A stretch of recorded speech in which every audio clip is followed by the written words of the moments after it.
పాఠశాల వేద పాఠశాల ఆధ్యాత్మిక విద్యార్థుల అధ్యయనశాల ఆధ్యాత్మిక జీవిత పాఠాల పరిశోధనశాల ఆది నుండి బైబిలు క్లుప్త అధ్యయనానికి మరో సదవకాశం. ఆయా వ్యక్తుల జీవిత పాఠాలు నేర్చుకునే మరో సువర్ణవకాశం.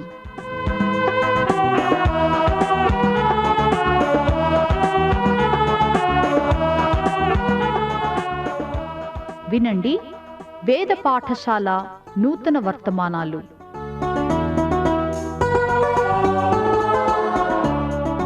వేద పాఠశాల రేడియో శ్రోతలకు స్వాగతం. నీవు ప్రార్థన చేయనప్పుడు నీ గదిలోనికి వెళ్ళి తలుపు వేసి రహస్యమందున్న నీ తండ్రికి ప్రార్థన చేయము. అప్పుడు రహస్యమందు చూచు నీ తండ్రి నీకు ప్రతిఫలమిచ్చును. మరియు మీరు ప్రార్థన చేయనప్పుడు అన్యజనుల వలె వ్యర్థమైన మాటలు వచ్చింపవద్దు. విస్తరించి మాటలాడుట వలన తమ మనవి వినబడునని వారు తలంచుచున్నారు. మీరు వారి వలె ఉండకుడి. మీరు మీ తండ్రిని అడుగక మునిపే మీకు అక్కరగా ఉన్నవేవో ఆయనకు తెలియను.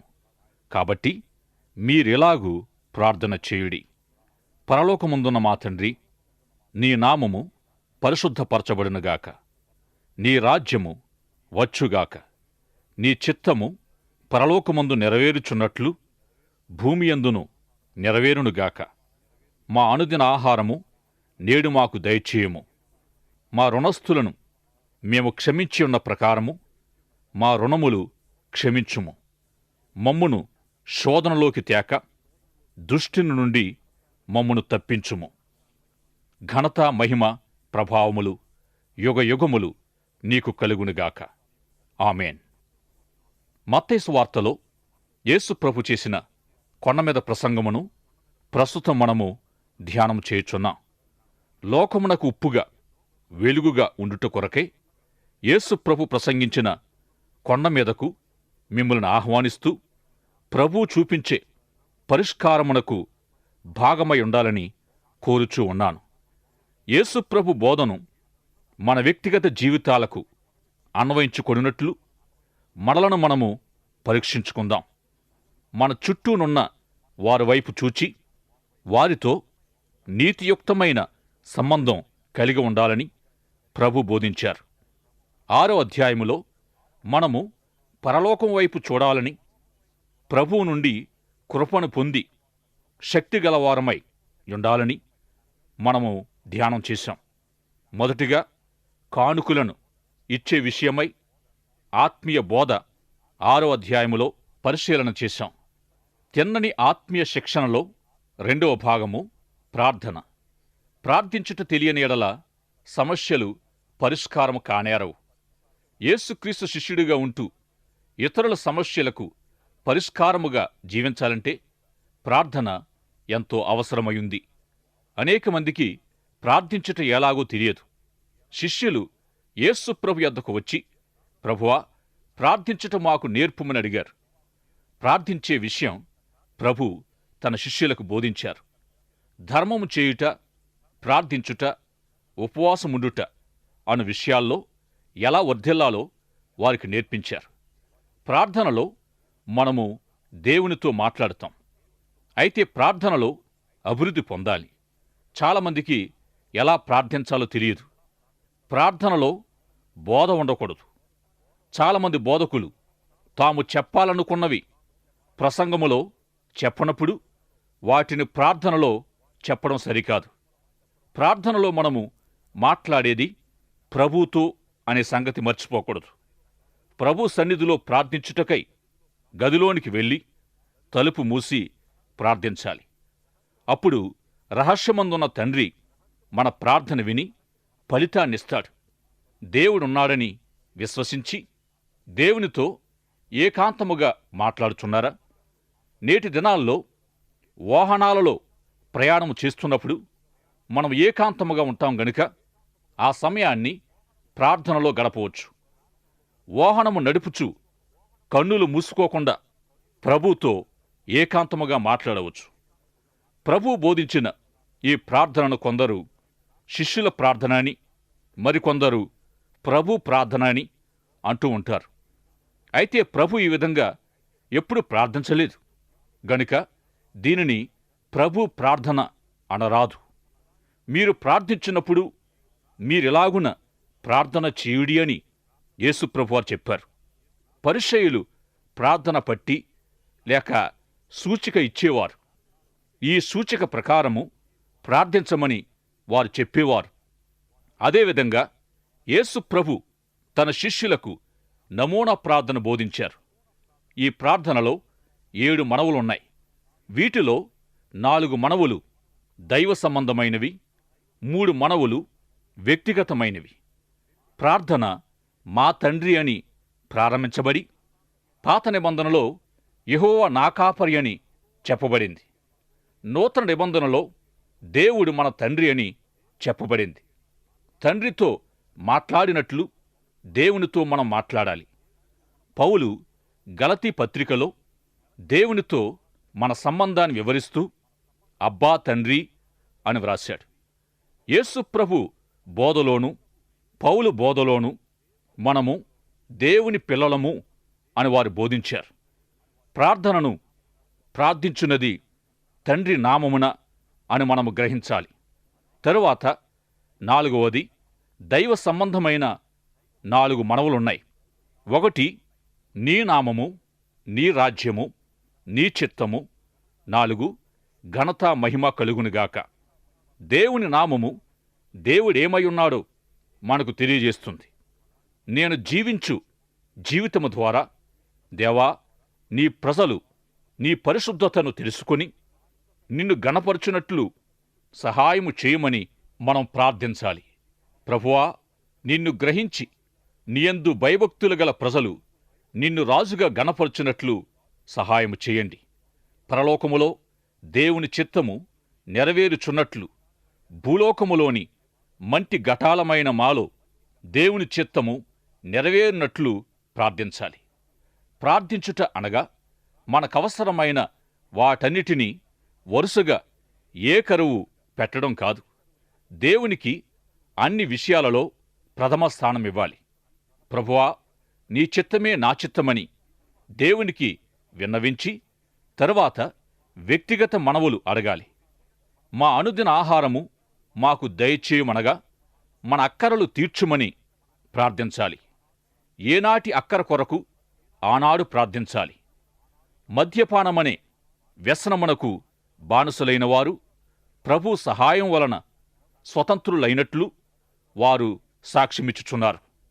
తదుపరి మనవి క్షమించమని అనేకసార్లు మన జీవితాలలో ప్రభు రాజ్యాన్ని ఇతరులకు చూపించలేకపోతున్నాం. దీనికి కారణమేమిటంటే మనము దేవుని చిత్తమునకు లోబడకపోవడమే. అందుకే క్షమించమని ప్రార్థించాలి. డాక్టర్ లూయిస్ ఇవాన్స్ అను సంఘ కాపరి మాటల్లో అనేకమైన వివాహాలు నిలవడానికి కారణాలు 10 మాటలు, నిలువలేకపోవడానికి కారణాలు 10 మాటలు అన్నాడు. ఆ 10 మాటలు ఏమిటంటే, నేను తప్పు చేశాను, నేను విచారపడుచున్నాను, నన్ను మీరు క్షమించగలరా? అనేక మంది స్త్రీలు కాని పురుషులు గాని ఈ 10 మాటలు పలుకలేరు. పరిపూర్ణత ఎవరిలోనూ లేదని తెలుసు. పాపరహితంగా ఎవరు ఉండలేరు. అయినా తమ తప్పును తాము ఒప్పుకోరు గనుకనే సమస్యలు. స్త్రీలలోనేమి పురుషుల్లోనేమి వారు క్షమించమని అడగరు, వారు క్షమించరు. మీరు క్షమించని ఎడల నేను మిమ్మును క్షమించనని ప్రభు బోధించారు.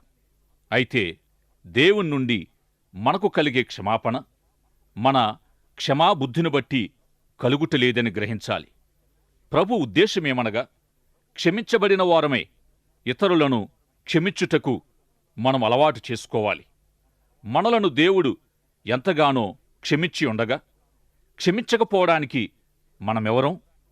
దేవుడు శోధింపబడడు, ఎవరిని శోధింపడని యాకోబు వ్రాశాడు.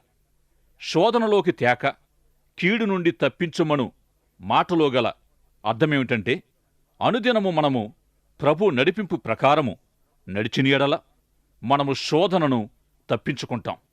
మనంతట మనము శక్తిహీనులము గనుక అనుదినము దేవునిపై ఆధారపడాలి. ఒక సమయాన యేసు తన శిష్యులను తనతో కలిసి ప్రార్థింపమని కోరగా వారు నిద్రించారు. యేసు వారిని లేపి, మీరు శోధనలో ప్రవేశింపకుండునట్లు ప్రార్థించుడి అని చెప్పాడు. శోధన ఎంత బలమైనదో మీరు గ్రహించిన ఎడల ప్రార్థింపకుండా ఉండలేరు. సాధారణంగా మనుషులకు కలుగు శోధన తప్ప మరి ఏదియూ మీకు సంభవింపలేదు. దేవుడు నమ్మతగినవాడు. మీరు సహింపగలిగినంతకంటే ఎక్కువగా ఆయన మిమ్మును శోధింపబడనియ్యడు. శోధనను తట్టుకునే శక్తి లేదు గనుక శోధనకు దూరముగా పారిపోవుడి అని లేఖనము తెలుపుతుంది. ప్రతిదినము శోధన నుండి తప్పింపబడుటకై మనము ప్రార్థించాలి. శోధనలో పడకుండా దేవుడు మనలను నడిపించేవాడు. ఇక మూడవ మనవి, కీడు నుండి మమ్ము తప్పింపుము. కీడు అనగా కీడును కలిగించే దుష్టుడు అని అర్థం. సాతాను నుండి విడిపింపమని ప్రార్థించాలి. రక్షణ అనగా విమోచనము లేక విడిపింపబడుట. అనుదిన రక్షణ కొరకై దేవుణ్ణి మనము ప్రార్థించాలి. ఈ విధంగా అనుదిన ఆహారము దయచేయమని, క్షమించమని, నడిపింపమని, విడిపింపమని ఈ 3 వ్యక్తిగత మనవులతో మనము దేవుని ప్రార్థించాలి. ఈ మాదిరి ప్రార్థనను దృష్టిలో ఉంచుకొని ప్రతిదినము ప్రార్థించాలని ప్రభు తన శిష్యులకు బోధించారు. దేవుని నామము తెలియబడినట్లు, దేవుని రాజ్యమొచ్చినట్లు, ప్రజలు దేవుని రాజ్యమునకు చెందునట్లు, మన జీవితములో భూలోకములో దేవుని చిత్తము పరలోకములో నెరవేరుచున్నట్లు మనము ప్రార్థించాలి. మనము తెలియబడాలని, మన రాజ్యము స్థాపించబడాలని ఎన్నడూ కోరుకోకూడదు. ముగింపులో ఘనత, మహిమ, ప్రభావములు యుగయుగములు కలుగునుగాక, ఆమేనని చెప్పాలి. ఇది దైవ సంబంధమైన మనవుల్లో 4వది. ప్రార్థన ఏ విధంగా ప్రారంభించబడిందో అదేవిధంగా మనం ముగించాలి. ఎందుకనగా ప్రార్థన విని జవాబు దయచేసి మహిమను పొందేది దేవుడే. అనేక మంది సంఘ కాపురులకు సంఘములను స్థాపించడం, నడిపించడం తెలియను.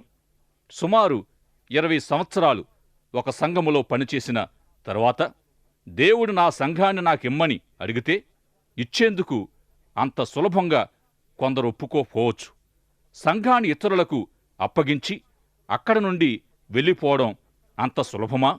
అయితే ఆ దైవజనుడు దేవుని శక్తి వలననే అక్కడంతవరకు పనిచేశానని నమ్మి దేవునికే మహిమ చెందాలని నమ్మిన ఎడల ఫలితము ఎందుకు ప్రభువుకు చెందడం లేదు?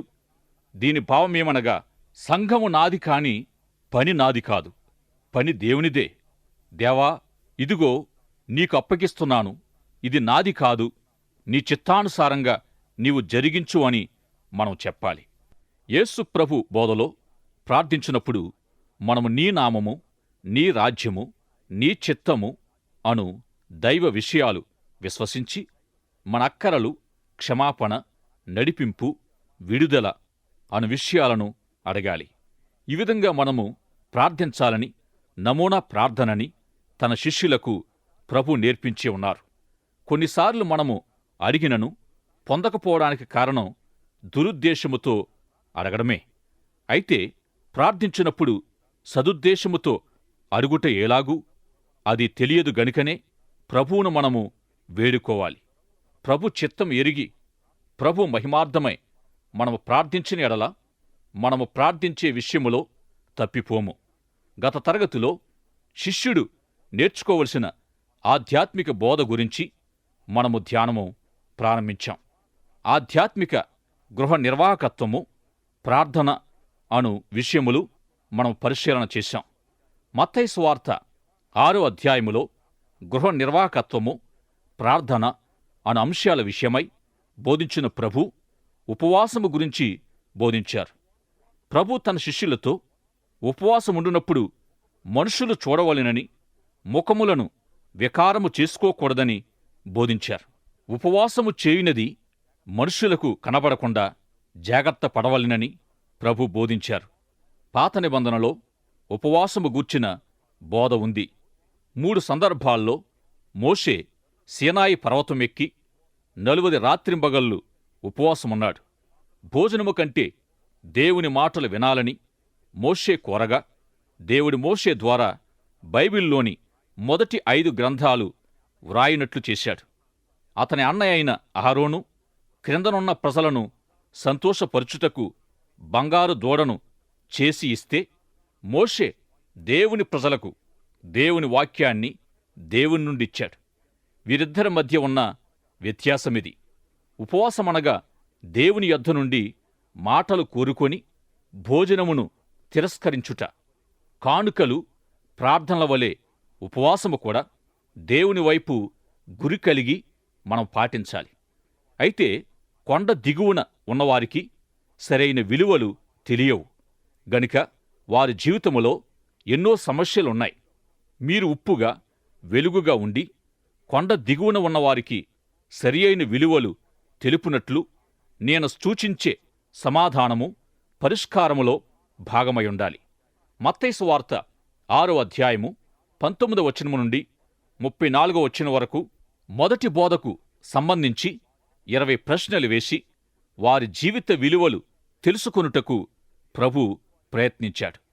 యేసు ప్రభు వారిని అడిగిన ప్రశ్నలు ఈ విధంగా ఉన్నాయి. మీరు మీ జీవితములు, మీ విలువలు తెలుసుకోవాలంటే గత 5 సంవత్సరములు మీరు ఎలా, ఎక్కడ గడిపారో తెలపండి. మీ ధనాన్ని దేనికి వాడారో తెలపండి.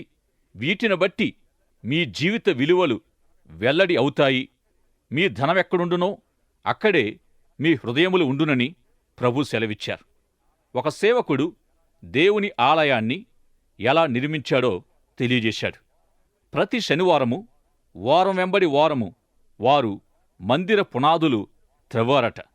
వారు మందిరము నిర్మించు ప్రదేశము ఎప్పుడూ వాహనముల రద్దీతో ఉండు స్థలము. మందిరము కొరకు పనిచేసే వారిలో ఎక్కువ మంది నావికులు. ఒక శనివారము వారితో కలిసి పునాదులు త్రవ్వుటకు నావికాధికారి అయిన జెట్ పైలట్ పునాది గోతుల్లో దిగుట వారికి చాలా ఆశ్చర్యం కలిగించింది. ఆ అధికారి యొద్ద పనిచేయువారు అదే స్థలములో పునాదులు త్రవ్వుచు ఆ అధికారిని చూచి ఆశ్చర్యపోయారు. మధ్యాహ్నం విరామ సమయములో ఆ అధికారి యొద్దకు వచ్చి సంఘపు పనిలో పాలు పుచ్చుకొనుటకు కారణమేమని అడిగారు. ఆ అధికారి ఇచ్చిన సమాధానమేమిటంటే, తన భార్య సంఘ నిర్మాణం కొరకై కొంత ధనం ఇవ్వడం ద్వారా మందిర నిర్మాణం పట్ల ఆసక్తి కలిగింది. ఆ పనిలో తాను కూడా పాల్గొన్నానని, ప్రేరేపించబడ్డానని, అందుచేత తాను పనిచేయుచున్నానని తెలియజేశాడట.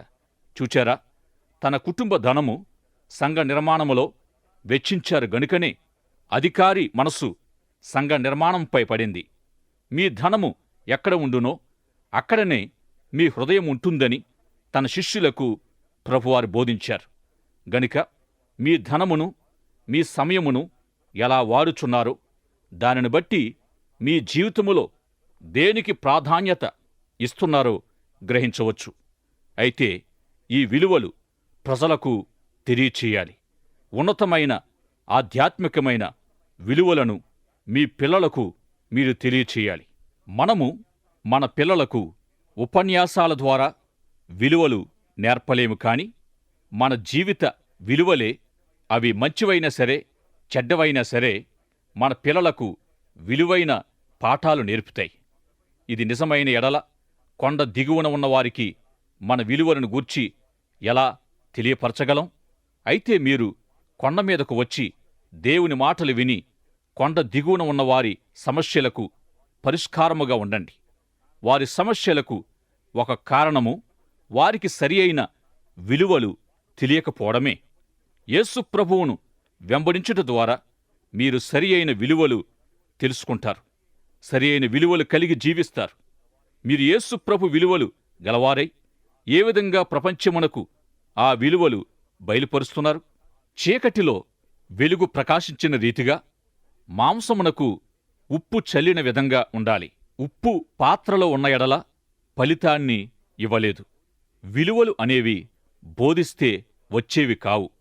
జీవితం వలన అలవడతాయి. ప్రజలకు విలువలను తెలియపరచుటకై ప్రజల యొద్దకు వెళ్ళాలి. వారి ఎదుట విలువగల జీవితాన్ని చూపించాలి. అప్పుడు ఆ విలువను వారికి వివరించాలి. నీవు నేను లోకమునకు ఉప్పుగా వెలుగుగా ఉండుట కొరకై యేసు ప్రభు మత్తయి సువార్త 6వ అధ్యాయములో తిన్నని శిష్యుల విలువలను బోధించారు. ప్రియ సోదరుడా, సోదరి, నీ ఆత్మీయ జీవితం ఇతరులకు ఉప్పుగా వెలుగుగా ఉందా? లేక నీ ఆత్మీయ జీవితం సమస్యలకు భాగస్థునిగా ఉందో నిన్ను నీవు పరిశీలించుకోవలసిందిగా ప్రేమతో కోరుచున్నాను.